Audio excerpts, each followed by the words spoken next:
Hey guys, welcome. In this video I'll show you how to connect Lovable with n8n. So guys, firstly, to begin, of course, from your workflow, home screen, click on plus, and in here type in webhook. Okay, click on this, and now note this URL first. So this is going to be our test URL. So click on it to copy it. And now, of course, in your Lovable, just create some kind of project. So in my case, I just created this blog post about NASA. So after that, guys, you just need to choose some kind of button or some kind of thing that you can actually interact with as a user to be able to, of course, forward it to our n8n and create an automation with it. So basically it has to be some kind of action, right? So in my case, I will just choose this latest news button. So for that, to automate this button to n8n, click on edit. With your mouse, choose this button.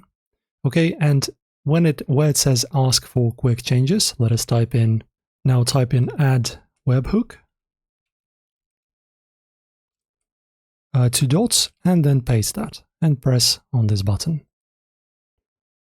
Okay, now it's going to think, and as you can see, this is going to be our command, and the webhook is going to be added. So as you can see, I will add webhook functionality to the latest news button. And this will trigger your n8n webhook when clicked. And now as you can see, the button will now trigger your n8n workflow whenever users click latest news, so this button.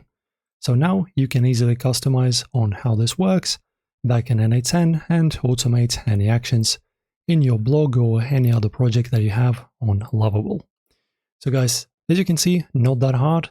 If you enjoyed this video and if it was helpful, make sure to subscribe and like the video. See you soon.